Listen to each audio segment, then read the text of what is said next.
ಸ್ನೇಹಿತರೆ ನಮಸ್ತೆ. ನಾಡು ನುಡಿ ಯೂಟ್ಯೂಬ್ ಚಾನಲ್ಗೆ ನಿಮಗೆಲ್ಲ ಸ್ವಾಗತ.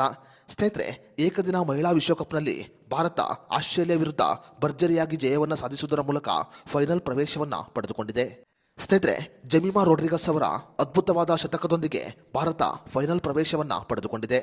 ಸ್ನೇಹಿತರೆ, ಮಹಿಳಾ ಏಕದಿನ ವಿಶ್ವಕಪ್ನ ಸೆಮಿಫೈನಲ್ನಲ್ಲಿ ಭಾರತ ಆಸ್ಟ್ರೇಲಿಯಾ ವಿರುದ್ಧ ಜಯ ಸಾಧಿಸುವಲ್ಲಿ ಪ್ರಮುಖ ಪಾತ್ರವನ್ನು ವಹಿಸಿದ್ದ ಜೆಮಿಮಾ ರೋಡ್ರಿಗಸ್ ಅವರ ಬಗ್ಗೆ ಸಾಮಾಜಿಕ ಜಾಲತಾಣದಲ್ಲಿ ಸಾಕಷ್ಟು ಚರ್ಚೆಗಳು ನಡೆಯುತ್ತಿರುವುದನ್ನು ನಾವು ನೀವೆಲ್ಲರೂ ಗಮನಿಸಬಹುದಾಗಿದೆ. ಹಾಗಾದರೆ ಈ ಜೆಮಿಮಾ ರೋಡ್ರಿಗಸ್ ಯಾರು ಮತ್ತು ಇವರ ಹಿನ್ನೆಲೆ ಏನು, ಹಾಗೂ ಇವರು ಭಾರತ ತಂಡಕ್ಕೆ ಆಯ್ಕೆಯಾಗಿದ್ದು ಹೇಗೆ, ಇವೆಲ್ಲದರ ಬಗ್ಗೆ ಸಂಪೂರ್ಣ ಮಾಹಿತಿಯನ್ನು ಈ ವಿಡಿಯೋದಲ್ಲಿ ನಾವು ನಿಮಗೆ ತಿಳಿಸಿಕೊಡ್ತೀವಿ. ಅದಕ್ಕೂ ಮುನ್ನ ಜೆಮಿಮಾ ರೋಡ್ರಿಗಸ್ ಅವರ ಪ್ರದರ್ಶನ ಹೇಗಿತ್ತು ಅಂತ ನಮಗೆ ಕಮೆಂಟ್ ಮಾಡಿ. ಸ್ನೇಹಿತರೆ, ಜೆಮಿಮಾ ರೋಡ್ರಿಗಸ್ ಅವರು ತಮ್ಮ 17ನೇ ವಯಸ್ಸಿನಲ್ಲಿ 2018ರ ವರ್ಷದಲ್ಲಿ ಭಾರತದ ಕ್ರಿಕೆಟ್ ತಂಡಕ್ಕೆ ಆಯ್ಕೆಯಾಗುತ್ತಾರೆ. ಸ್ನೇಹಿತರೆ, ಇನ್ನೊಂದು ಕುತೂಹಲಕಾರಿ ಸಂಗತಿ ಏನು ಅಂತ ಹೇಳಿದ್ರೆ, ಜೆಮಿಮಾ ರೋಡ್ರಿಗಸ್ ಅವರು ಕೇವಲ ಕ್ರಿಕೆಟ್ ಆಟಗಾರ್ತಿ ಮಾತ್ರವಲ್ಲದೆ ಹಾಕಿ ಆಟಗಾರ್ತಿ ಕೂಡ ಆಗಿದ್ದಾರೆ. ಮೂಲತಃ ಮುಂಬೈಯವರಾದ ಜೆಮಿಮಾ ರೋಡ್ರಿಗಸ್ ಅವರು ಅಂಡರ್-17 ಹಾಕಿ ತಂಡದಲ್ಲಿ ಕೂಡ ಕಾಣಿಸಿಕೊಂಡಿದ್ದರು. ಜೆಮಿಮಾ ರೋಡ್ರಿಗಸ್ ಅವರು ಕ್ರಿಕೆಟ್ ತಂಡಕ್ಕೆ ಆಯ್ಕೆಯಾಗುವ ಮೊದಲು ಅಂಡರ್-17 ಹಾಕಿ ತಂಡದಲ್ಲಿ ತಮ್ಮನ್ನು ತಾವು ತೊಡಗಿಸಿಕೊಂಡಿದ್ದರು.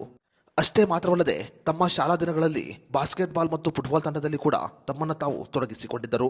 18 ವರ್ಷದ ನಂತರ ಕ್ರಿಕೆಟ್ ತಂಡದಲ್ಲಿ ತಮ್ಮನ್ನು ತಾವು ತೊಡಗಿಸಿಕೊಂಡ ಜೆಮಿಮಾ ರೋಡ್ರಿಗಸ್ ಅವರು ನಂತರ ಮುಂಬೈ ತಂಡಕ್ಕೆ ಆಯ್ಕೆಯಾಗುತ್ತಾರೆ.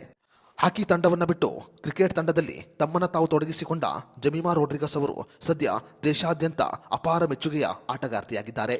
ಸ್ನೇಹಿತರೆ, ಜೆಮಿಮಾ ರೋಡ್ರಿಗಸ್ ಅವರು ಸ್ಮೃತಿ ಮಂದಾನ ಬಿಟ್ಟರೆ ಅಜೇಯವಾಗಿ 202 ರನ್ ಗಳಿಸಿದ ದೇಶೀಯ ಆಟಗಾರ್ತಿ ಎನ್ನುವ ಹೆಗ್ಗಳಿಕೆಯನ್ನು ಕೂಡ ಪಡೆದುಕೊಂಡಿದ್ದಾರೆ. ಸ್ನೇಹಿತರೆ, ಜೆಮಿಮಾ ರೋಡ್ರಿಗಸ್ ಅವರು 2017 ಮತ್ತು 2018ರ ವರ್ಷದಲ್ಲಿ ಬಿಸಿಸಿಐನಿಂದ ವರ್ಷದ ಜೂನಿಯರ್ ದೇಶೀಯ ಆಟಗಾರ್ತಿ ಎನ್ನುವ ಪ್ರಶಸ್ತಿಯನ್ನು ಕೂಡ ಪಡೆದುಕೊಂಡಿದ್ದರು.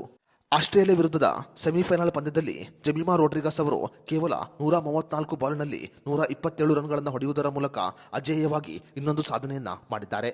ಸ್ನೇಹಿತರೆ, ಈ ಬಾರಿಯ ಮಹಿಳಾ ಏಕದಿನ ವಿಶ್ವಕಪ್ ಯಾವ ತಂಡ ವಿನ್ ಆಗಬಹುದು ಅಂತ ನಿಮ್ಮ ಅನಿಸಿಕೆಯನ್ನು ನಮಗೆ ಕಮೆಂಟ್ ಮಾಡಿ.